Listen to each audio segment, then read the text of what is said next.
Hello, this is Poured Over, the Barnes & Noble podcast. My name is Chris Gillespie. My guest today is the author of such acclaimed works of nonfiction as The Professor and the Madman, A Tale of Murder, Insanity, and the Making of the Oxford English Dictionary, Land, How the Hunger for Ownership Shaped the Modern World, and Knowing What We Know, the Transmission of Knowledge from Ancient Wisdom to Modern Magic. He's got a new book out this fall entitled The Breath of the Gods, The History and Future of the Wind. Simon Winchester, thanks for being here. Thank you. It's lovely to be with you. Thank you. There's a lot that I want to cover with you today. I've been reading the new book, and I'll just jump in right away and ask, what inspired you to write about the wind, of all things? Of all things, that's what an awful lot of people say. Why on earth would you write about the wind? Well, it was a piece in The Guardian, I think, during the pandemic, which said that a researcher at a university, I think in somewhere in Northern Europe, had determined that, curiously, the average wind speed in Europe over the first 15 years of the century had fallen by something like 10%. And it seemed a very odd and counterintuitive development because we're accustomed to hearing more about ever more ferocious and numerous hurricanes and typhoons and cyclones and things. But the average wind speed, this researcher was saying, and it was confirmed by similar research done in North America, is actually dropping quite precipitously. And they've given it a name. It's called the Great Terrestrial Stilling. Oddly enough, since I began the book, it seems to have stalled. The stilling seems to be, in some corners of the world, reversing itself. But this was the news peg, if you like, that the wind was behaving in a peculiar and, as I mentioned, counterintuitive fashion. So that got me to thinking, well, what is the wind? Why does it happen? And we know that how hugely important it is in driving weather and causing storms and driving ships and windmills and all the rest of it. So I thought I'd try and write a book about it. It seemed I have, you can't see it here, but I live on a farm in the Berkshires in western Massachusetts, and I'm peppered with meteorological instruments of one kind or another. Religiously, I've lived here for the last 25 years, and religiously every Sunday, I change the paper on my barograph, which records the atmospheric pressure in this little village I live in.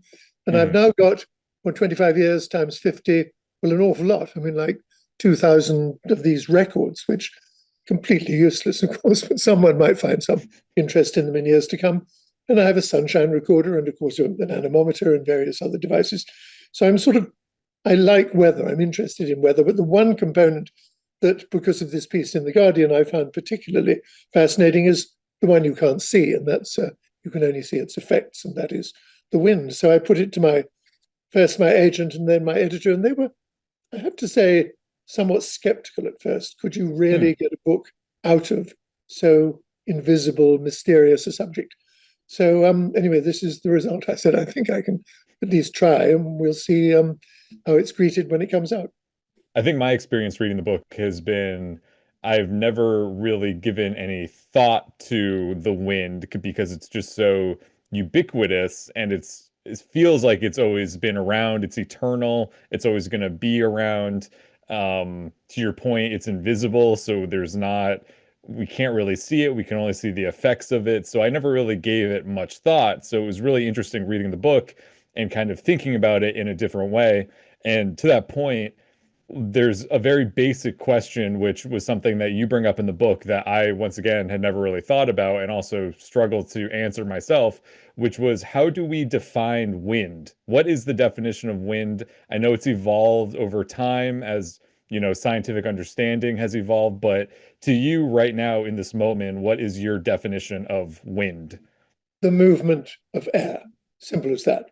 It can be done on by a handheld fan. I mean, what I'm creating is wind, but of course it's on a microscopic scale. When we think of wind, we think of things that are shaking the trees outside my window here, things that are driving clipper ships around Cape Horn, things that are turning windmills, and much more powerful than the tiny little things that we can create on our own. But the OED, which is the source of all definitions, of course, air in movement is, and that was Samuel Johnson's definition in 1755 with his dictionary, the movement of air. As to why it happens, well, that's a whole different story, but very, very basically, you need to create wind. We're talking about real wind, not man-made or humankind Hmm. made. Why it happens on Earth, you need an atmosphere, something that can be moved, and a source of heat. And if you have those two things, then at some place on our planet, there will be heat, which will force, because of molecular motion and so forth, the molecules to jiggle around and they'll move upwards because they're more widely separated. And then coming in from where the hot air has risen, cold air or cooler air will pour in from the sides. And that movement of cool air to replace the hot air that's moved upwards, that is wind. And so whatever the kind of wind you're getting, whether it's a massive storm or a gentle breeze, it's all caused by the combination of heat and atmosphere. And if you go to a place that has no atmosphere, classic example being the moon, of course, nearby, there will be no wind. And you may remember that when the first astronauts landed there in 1969, they took an American flag with them, but they knew, people in Houston Mission Control, that because there was no atmosphere, there would be no wind. So you can't have just some limp old glory hanging on a stick on the lunar surface. It had to look as if it was blowing. And so they took up, strapped to the leg of the lunar module, a cylinder with two, I'm going to say aluminium because I'm English, but you'll say aluminum poles, one of them vertical to support the flag above the lunar surface, and then a horizontal one on which you draped the flag, but it had a little bend in it. So it looked to the camera as though it was being rippled by a passing breeze. So it's all public relations, I'm afraid. The sad thing about that particular episode of putting up an apparently moving but not moving flag on the lunar surface is that for the first time there was a wind, and that came from the exhaust of the lunar module when it took off, and it blew the thing down. So it's disappeared as a result of wind created by mankind. And that's one of the many amusing and interesting anecdotes that you cover in the book. And I was wondering while I was reading the book, given that wind is something that occurs all around the world in varying capacities and always has, how did you research this book? Because it's not like you're writing about a person or a place that lends itself to a conventional narrative structure, or that you can look up other writings about. I mean, certainly people have written about the wind and the weather and all this, but there's no real beginning or end to the story of wind. So how did that research process look like? What did that research process look like, and how did you end up structuring the book the way that you did? Well, there are something like 450 named winds around the world, famous ones, like the Sirocco or the Hmm. Zephyr or the Santa Ana, which we so tragically saw in Southern California earlier this year. So I identified a few of them that I thought were particularly interesting and emblematic. The Mistral in Provence in southern France, the Bora, a devastating, very, very violent wind, which blows through the city of Trieste in Italy on the Adriatic every January, February, March. So I went to these places and actually started the book, celebrated my 80th birthday on the summit of Mount Washington in New Hampshire, not far from where I believe you live. And so about 20 of us went to the summit on the 28th of September in, not this year, last year. So whenever I was, must have been 2024, that's when I was 80. And it was ironic because I went up there to do research. This is the place that recorded the highest ever wind speed on the planet back in the 1930s, 231 miles an hour, until some wretched Australian island beat them by an extra 10 miles an hour Yeah. about a decade ago. But essentially, they hold the record. And so I went up there on the cog railway with all my chums to see the wind researchers there so I could learn a bit about the history of Mount Washington and wind. And on this particular day, the windiest place in the world, the wind was absolutely zero. I thought the great dial, which represents the speed of the wind, which goes from 0 to a couple of hundred mph, I thought it had been broken. They said no. They looked somewhat embarrassed. They said that you've come on a day and there's actually no wind. So, as an example of the great terrestrial stilling, Mm, here it is, writ large on the summit of Mount Washington. But so to do the research, there was quite a lot of traveling to Los Angeles, to Hawaii, to France, to Italy. I used to live in Hong Kong, and so I've got quite a decent memory of cyclones and typhoons that blew in that part of the world, and also in Australia. So the destruction of the city of Darwin in 1974. But the way I decided to structure the book was to do it with gentle winds first, mm, and then working winds which are strong enough to allow us to derive some work from them, and then terrifying, destructive winds. So it was a relatively simple structure.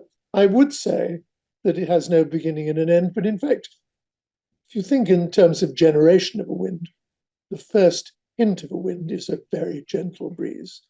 You mm, start at, if you can imagine a cottage by a lake, I mean, New Hampshire and where I live are littered with such things. If there's no wind at all, the surface of the lake will be mirror smooth, and a column of smoke rising from the chimney will rise vertically. And then you get the very gentlest of winds. And so the column of smoke rises but is knocked to one side. And there's a slight stippling to the surface of the lake. So that's the beginning, if you like, of the narrative that I claim that exists in the book. And then if you go right to the very end, when you get, this is according to a scale called the mm. Beaufort scale 12, you'll get a ferocious amount of movement of water, and the air will be filled with spray, and you won't be able to stand up, and your ship is likely to be knocked over by these gusts. And that, which often turns out to capsize the ship and cause death and destruction, is the end. So from peace to violence, it's sort of entropy, if you like. Everything dissolves into chaos. And that really is the narrative arc of the book, from peace to chaos. And in the book, you bring up this idea that most of us, contrary to what we might think, we don't actually know what the wind sounds like. What we think of the sound of the wind is really the wind interacting with other objects, whether it's leaves or trees or grass, you name it. We're not really hearing the wind itself. We're just hearing that interaction. And it seems to me to write about the wind and to understand it, you have to write about the wind itself, but also all of those interactions that the wind has. How challenging was that as a writer, and how did that compare to, writing some of the other books that you've worked on in previous years? I think you've absolutely nailed it. But let me just tell you about a man called Tim Dee, who is a BBC radio producer living in London, I think. And he pondered this very question. You never hear the wind, you hear it moving against a tree and causing the tree to creak or the sail to flutter or go taut or whatever. Mm-hmm. So he wanted to see is it possible to hear the sound of the wind itself, pure and simple. And there's a place in southeastern England called the Wash, which is where the great bulge of East Anglia goes out into the North Sea. And just north of it is a bay. And it's all mud flats and very little. There are a lot of marsh birds there. But as you walk, as he did, with his microphone, that sort of thing that looks like a dachshund on the end of a stick, he walked out into a place where there are no trees, no marsh grass, no sea to cause waves, which after all make crashing noise and he found a sort of a hillock, almost a Saxon burial ground, which is overlooking the sea, but sufficiently above it so he can't hear the sea. Mm.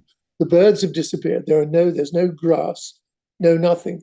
And between him, his microphone, and the origin of the particular wind, which on that day happened to be a northerly wind coming up from the sea near Scandinavia, was about 1,000 miles where there was nothing. And so he put his microphone as high as he could above his head into this air and listened to see what the noise was. And he was being very romantic and poetic about it, but when he listened very carefully to the tape that he had made, Yes, it is brushing slightly against the fabric of the microphone, Hmm. but generally speaking, he said, I got as pure a recording of the sound of the wind as it's possible. And I believe, he said, that what I was actually hearing was what the Saxons and the Vikings and the Norsemen, how they regarded the wind 2,000 years ago, that what you're hearing is the sound of souls of the dead leaving the planet and going out into outer space. It's a wonderful thought that that is what wind at its most elemental is. It's the sound of spirits leaving the planet. That's a fascinating idea, and it um, kind of ties into the title of the book, sort of, The Breath of the Gods. How did you arrive on that title for this particular work? Because in Mesopotamia, which is where the first word was ever written about this phenomenon of the Hmm. wind, and it's the word, it's written in cuneiform, it has three horizontal lines with the little arrows at each end, which in itself suggests the direction. It had nothing to do with that, but that's what, to me, it suggests. The word is pronounced, people that know how Sumerian is pronounced say it was pronounced Lil, which once again is nothing to do with how you and I might interpret winds, but they thought they could only explain what was happening by saying it was the gods exhaling and inhaling, and that's what Mm. caused the wind. The only person that sort of got it right from the get-go, the man who got everything extraordinarily early, I mean, what, 3,000 years ago he lived, was Aristotle. And Aristotle in Athens wrote this book, Meteorologica, in which he discussed all sorts of things like rainbows and rainstorms and winds. And he realized that wind was something to do with heat and cool and the differential between the two. I mean, his explanation was very simplistic compared with what we know now, and it's all very highly convoluted mathematics that determines why winds blow as they do. But he got it. But up until his revelation, it was the breathing of the deities. On a smaller level, or not necessarily smaller, but on a more human level, I suppose, something that I kind of gleaned from the book was that the wind has really been this engine of so much of human exploration and advancement over the past, few thousand years. And you explore a lot of different topics in the book related to this, but there were a few that I wanted to specifically talk to you about today because I think they're really interesting and things that maybe most people don't really think about. But would you be able to speak a little bit about how the wind would go on to shape music? Yes, I became very fascinated by um, the singing sands, for instance, a very famous book by Josephine Tay. I'm sure you stock it in most of your shops. Um, and it is about how in certain corners of the world, southern Colorado, northwest Scotland, Australia, the wind passing through grains of sand in a sand dune causes sounds of various types. A deep booming sound, a high octave squeaking sound. Nature, the interaction of wind with natural phenomenon produces sounds like going through grasses and so forth. Hmm. Mankind, it has harnessed particularly the passage of wind across reeds into the manufacture of musical instruments. And I'm particularly fascinated by wind instruments. That's a whole category, of course. You've got percussion instruments, you've got stringed instruments, and you've got wind instruments. Those that have a folded over reed. And to me, the most beautiful of all of these is the oboe. So it's a matter of taste, I suppose, although it is the oboe in an orchestra that has the job of producing the middle A to which an orchestra normally tunes itself, which is why the principal oboist in an orchestra sits directly in front of the conductor.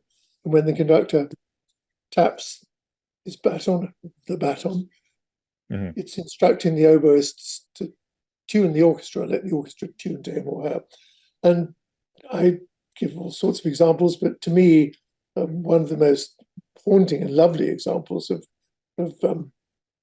oboe music, therefore of impeccable wind instrumentation, is Gabriel's oboe from the movie The Mission, which was Enrico Morricone, who composed it about 20 years ago. That is the wind at its best when harnessed by a very talented human player. Do you play the oboe yourself, or are you just a fan?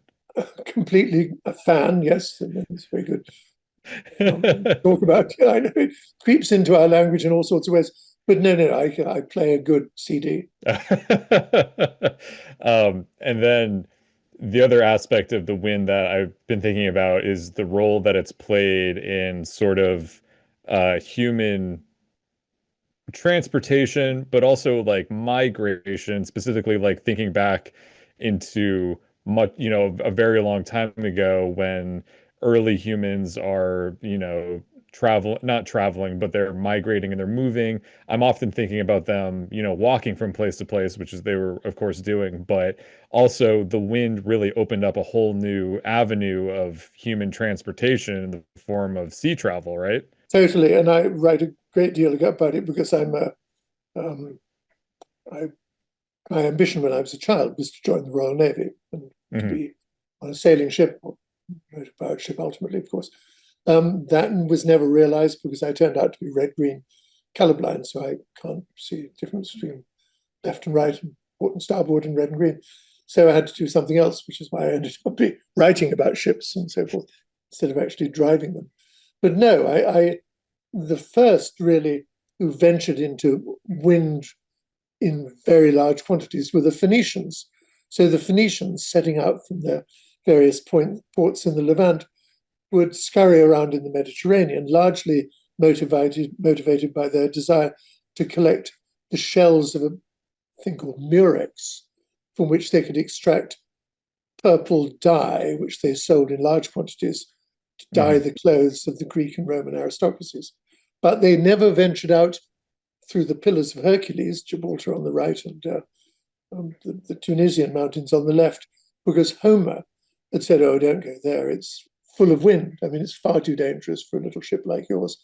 But one day, in something like the 8th century BCE, one little boat with sail, I mean, a little square rigged sail, was sort of thinking, it can't be all that bad. We can make it. And they passed through the Pillars of Hercules and were now in the open ocean. And they started exploring like you wouldn't believe. I mean, they turned left and go down to the port of Essaouira. It was thick with murex shells, so they came back very wealthy.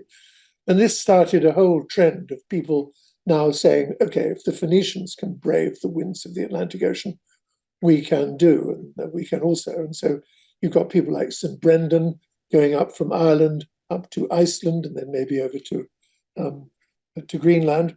We've got the Vikings using their massive ships, sails, yes, augmented by oars as well, but which gave them more navigability, going across to landing in North America. And I don't want to make it not an ostentatious political point here, but the 9th of October, which just celebrated as Columbus Hmm. Day, it was not Columbus who got to North America first. It was Leif Erikson, who was a Viking and who landed in and built an encampment in northern Newfoundland and had the first ever European child brought there, or at least his pregnant mother was brought there by the wind from Norway, born in North America, given a name, Snorri Thorfinnsson.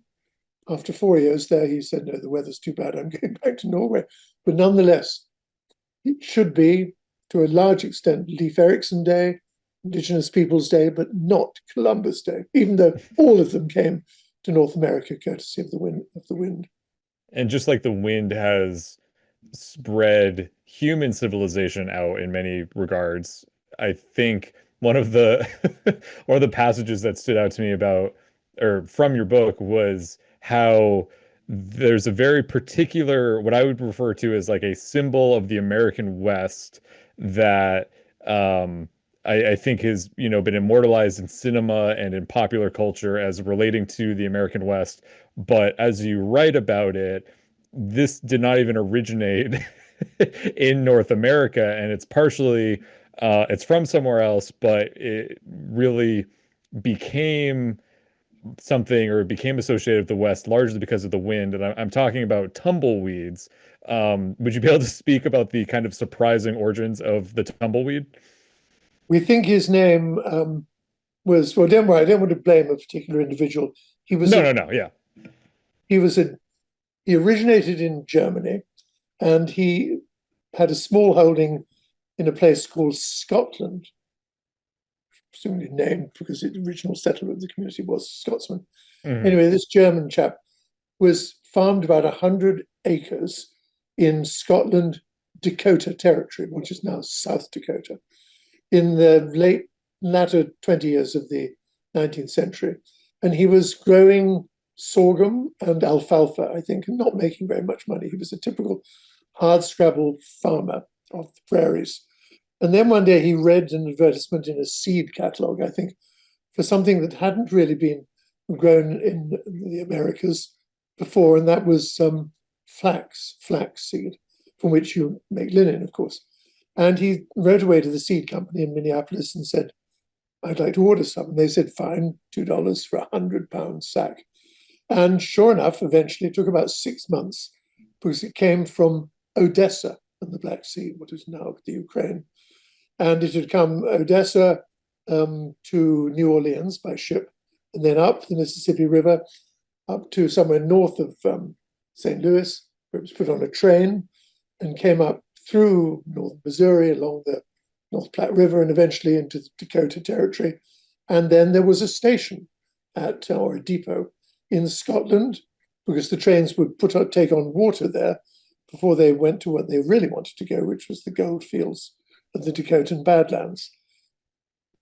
Mr. whatever his name was, his sack of 100 pounds of grain was dumped on the platform, and he picked it up, took it off, very excited, and opened it up and broadcasted. And I think he set 3 acres to flaxseed, and unbeknownst to him, and the forensic study of this says that there were probably 6 alien seeds in this 100-pound bag. They were small yellow seeds, which immediately, among the growing flax crop, started growing, and first a relatively tender green, edible to cattle and horses and things, plant. But after about 3 months, it started getting very woody and spiky and not at all pleasant. And so it was shunned by most wildlife and grew into a large, circular, spherical, almost spherical object, which then, once it reached a certain weight, broke off its stalk. And the prevailing winds, which were from the northwest in that part of the prairies, would start blowing it, and it would tumble across the prairies, and was almost immediately named tumbleweed. And it has a name, Salsola tragus, or the Ukrainian thistle, or the Russian thistle. And within, although it looks dead, this thing that you see at the beginning of every Western film, or back in the day, 30s and 40s, about 250,000 seeds of the little yellow seed. And so they're extremely fertile.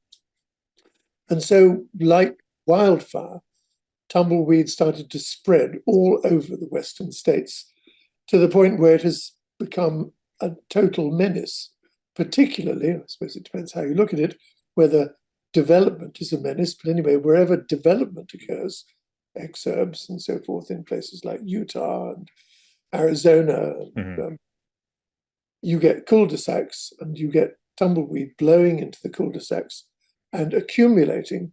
And there are these pictures of tumbleweeds in their hundreds forming enormous piles, so that the people who live in these cul-de-sacs can't get their cars out of their garages, can't get out of their own front doors. And the town has to be called with dump trucks and things and backloaders to haul this menace away. And Wow. So what started off as an icon of John Ford type movies has become a menace, and botanical experts say it is the most muscular, invasive plant in American botanical history. And it all comes from southern Russia, the Ukraine. with the help of a little bit of wind coming from the Uh, northwest. Essential. I mean, it's not Yes. carried by birds on their feet, or it's not carried by human beings, or no, it's bounces along robustly and energetically and romantically at Mhm. first by the wind. Another part of civilization that wind has contributed to is energy, and wind power continues to grow as a source of renewable energy in countries and markets around the world, so much so that I was just reading before we hopped on our call today that in the Associated Press, for the first time on record, wind and solar energy combined have generated more electricity worldwide than coal did in the first half of this year, 2025. And despite it being an increasingly popular and efficient and responsible way to generate power, our current president here in America, in the United States, seems to think that wind energy is pure evil for some reason. And for that reason, I think some folks out there might be getting some mixed messages about it. So I was wondering, as a journalist and as an expert on this, what are the pros and cons of scaling up wind energy in the United States and around the world? Was ever thus the opposition to wind, and so there are a lot of people that think, well, let's go back to when it was discovered, the possibility of generating electricity from wind. It all goes back to a professor at a university outside Glasgow called James Blythe, who was a tinkerer. He made things in his garage and so forth. And he had a little holiday cottage in a village called Marykirk in Aberdeenshire on the North Sea coast, which is a very, very windy part of Scotland. And he decided, because Faraday had already shown it was possible to generate electricity by rotating a copper coil inside a magnet, Mhm. that if he could get the wind to turn a spindle, to turn a coil inside a magnet, he could use the wind to generate electricity. And so in the garden, then he put it on the roof of his house in Marykirk, he built an electricity generator. And Edison, just about this time, had created the light bulb. And he had, I think, 20 of them in his little cottage. And he hooked them all up to a battery, called in those days an accumulator. From his wind generator, he fed the electricity that he had made, courtesy of the wind, into the accumulator, and then illuminated all his light bulbs with homemade electricity. And it was so efficient that he had electricity to spare. The accumulator was full of electricity. And so he went down the street and said to his neighbors, look, I can give you light bulbs for free, and I can give you electricity to illuminate them. And like me, you'll be able to read in bed and do all the things, you're sewing and jigsaw puzzles or whatever at night, because the nights are very long in Scotland. And they said, no, no, we don't. It's the devil's work. What do you mean the devil's work? No, no, no. The only good electricity is that generated by coal, because the region is littered with coal mines. And he realized, much as the Oval Office won't admit today, that the pressure not to use the wind and not to use solar and not to use hydropower is pressure from the extraordinarily rich fossil fuel, particularly the coal and oil industries. So, whatever we think of the power of the fossil fuel industry today in 2025, it had its beginnings in 1876 in Scotland. Huh. So, 'twas ever thus. But you also point out that there are, well, it is a really, great source of renewable energy. It's clean energy. There are some not necessarily complications, but the turbines do require maintenance, or there might be costs of repairing the turbines. But it seems to me that those costs are minimal compared to the benefit of, switching to a clean energy grid and moving away from fossil fuels. Well, I'm very glad to hear you say that. I mean, there are arguments against them. I mean, they're supposed to be noisy, Mm.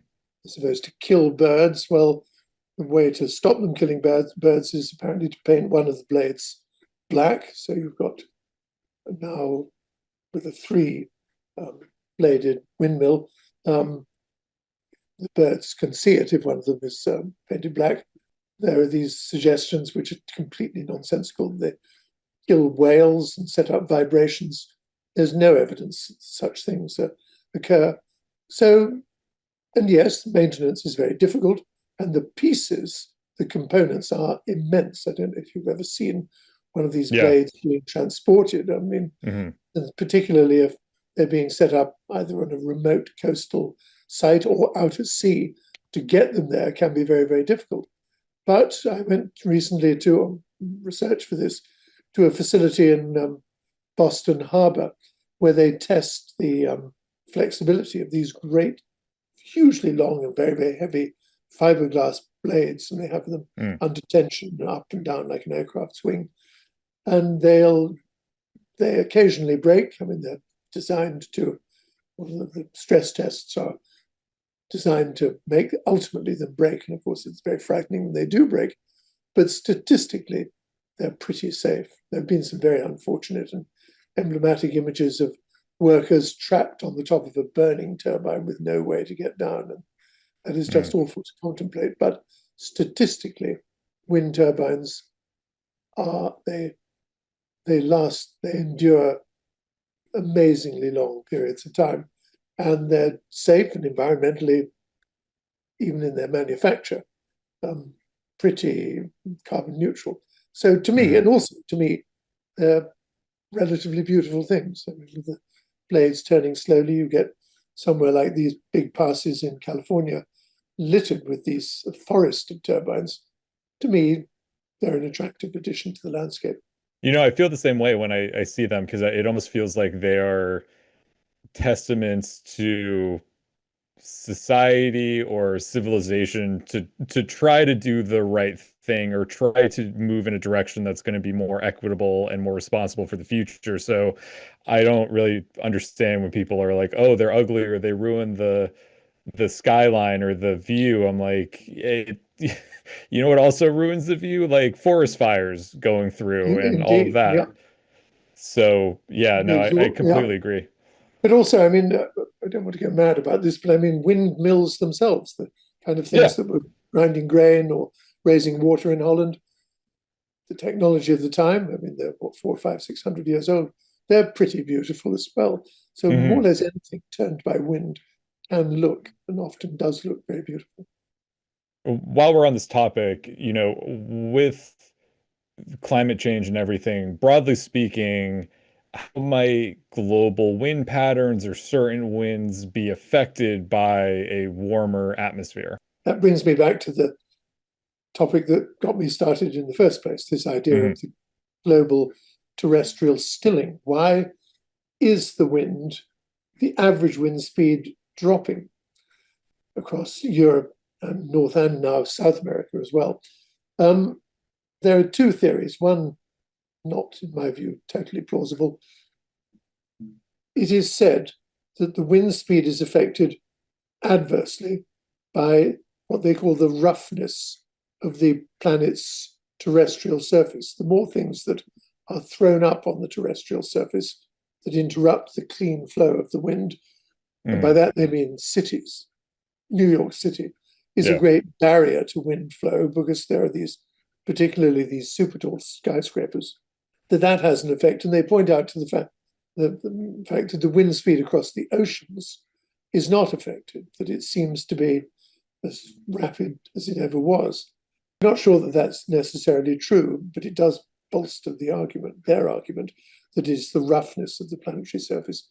But the diminishing differential between the temperature at the poles, which, according to those who believe in global warming, and I'm one of them, is increasing, and the temperature at the equator is less than it used to be, because the world is not, if it is heating up universally. It is Hmm. largely the heating is particularly doing damage to the ice caps and so forth in the poles. And so, if the differential between the extreme heat of the equator and the heat or the lack of it at the poles is diminishing, then the differential is lower, then the speed of the winds, which is proportional to that differential, will go down as well. However, as I said at the beginning of this chat, it seems that the wind speeds are beginning to increase again, or at least it's a bit early days. But from 2000 to 2015, it was decreasing. Now it seems to have plateaued, and in some places going up again. Why that is, well, neither of the two arguments advanced so far, roughness or reduced differential in temperature, will obtain. So some other argument, and it seems possibly to do, there's a regularity, a sort of cyclical nature to it. So it's like an awful lot of advanced meteorology. It's a puzzling and extremely esoteric argument. So it's happening. Why it's happening, we don't know. But certainly global warming has got something to do with it. That reminds me of something that you write about in the book that stuck with me about sort of science, but also our attempts as human beings to understand our natural world. Because specifically when you're talking about the difference in temperature between the equator and the poles, you write about how, like, yes, if you look at the Fahrenheit scale or even the Celsius scale, they might seem quite substantial in, different temperatures. But really, in the grand scheme of temperatures that can exist in the universe, the temperature of the equator and the temperature of the poles is really not negligible, but it's really not as large as we humans might think it is. And that kind of was making me think about how, we humans tend to, use science to explain things, and oftentimes throughout history we've had a very human-centric approach to the world, and humanity is at the forefront of all this. But something like that reminds me how small and inconsequential we are, especially compared to something not just like the range of temperatures in the universe, but even just, the natural forces on our planet, like wind. Like, we really are quite small and powerless in the face of these things. No, you're absolutely right. I mean, what you refer to with temperature, of course, is the concept of absolute zero, that we know that there is an absolute temperature scale, which is very rarely used, which begins when all molecular motion ceases. And that's never been attained. We can get very close to it, but and that is roughly minus 273 Celsius degrees. So the freezing point of water is 273. The boiling point of water is 373. So all of a sudden, the scale seems, as you say, that we experience as humankind is minimal compared to the absolute range of possible temperatures on this planet, or indeed on any other body in the universe.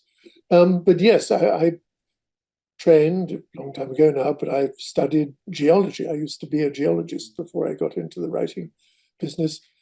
And of course, the time scale there is extraordinary.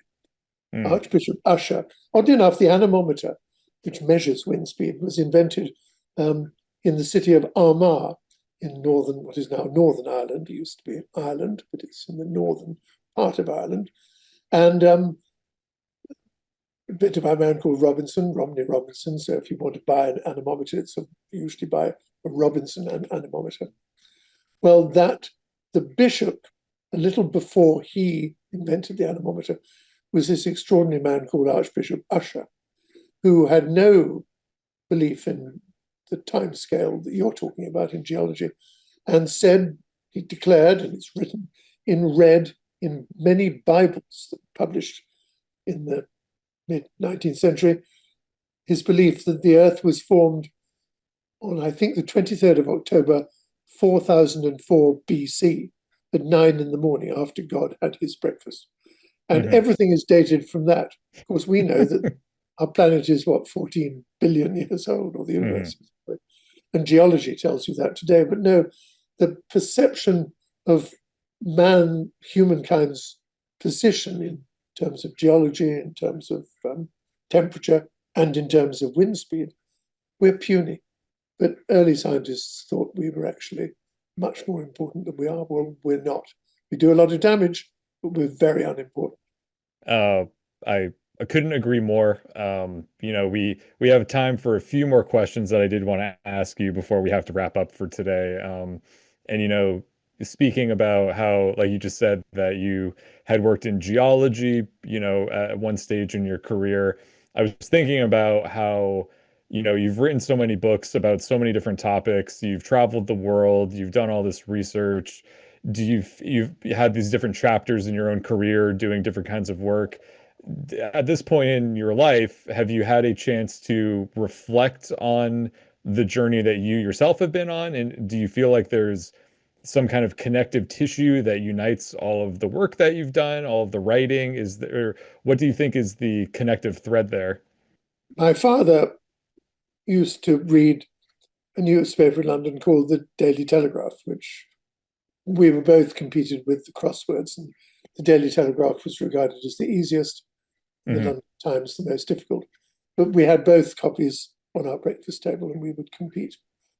But the Telegraph, I remember almost every front page, no right hand side, had an advertisement for a course which you were invited to if you paid money to take. And it was called Pelmanism. I have no idea what it was all about, except the headline was, "Do you have a grasshopper mind?" In other words, does your mind hop from subject to subject? And my father said, "Boy, you should take a course in Pelmanism because you are just like a grasshopper. You keep jumping from topic to topic." And I'm afraid he was probably right.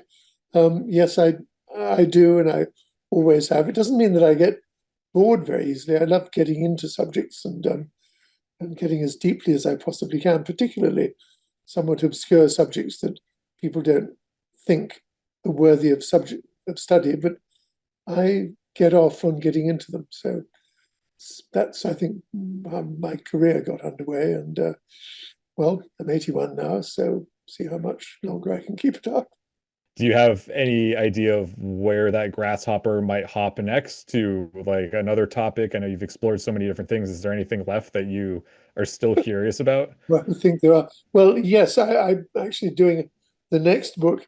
Um, will be on the history of silver, a subject which, oddly enough, obviously everyone knows all about gold, but don't think Mhm. of silver, and yet hugely important in financing, particularly empire. I mean, the Spanish Empire was built on silver, but silver as a currency, the great scandal of hoarding silver by the Hunt brothers in Texas in the 1970s, silver certificates, it goes on and on and on. The treachery, the 30 pieces of silver, it's a metal associated with all sorts of criminality, and Hmm. it's also very beautiful. It's easier to work than gold. Gold is too soft.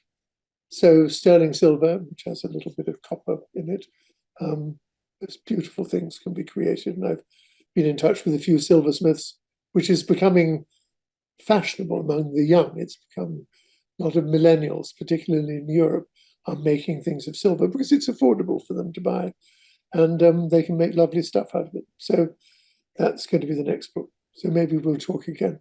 Oh, that would be lovely. That would be awesome. I hope we do. To wrap things up, I wanted to ask you, what's your favorite memory of wind or a breeze or what have you? Favorite memory of wind that you've experienced in your life? I was crossing the Indian Ocean in a schooner to go to a very controversial island and go there illegally to call Diego Garcia, big American base there, which you're not allowed to visit. But a young Australian woman gave me a lift on her yacht, which was a 30-foot steel schooner, a gaff rigged schooner. I picked it up in Cochin in South India, and we went southwards past the Maldive Islands, then to the equator, and then into the doldrums. And being in the doldrums is it's experiencing what no wind is like, what the world would be like. Everything Hmm. is useless. The sea is completely flat.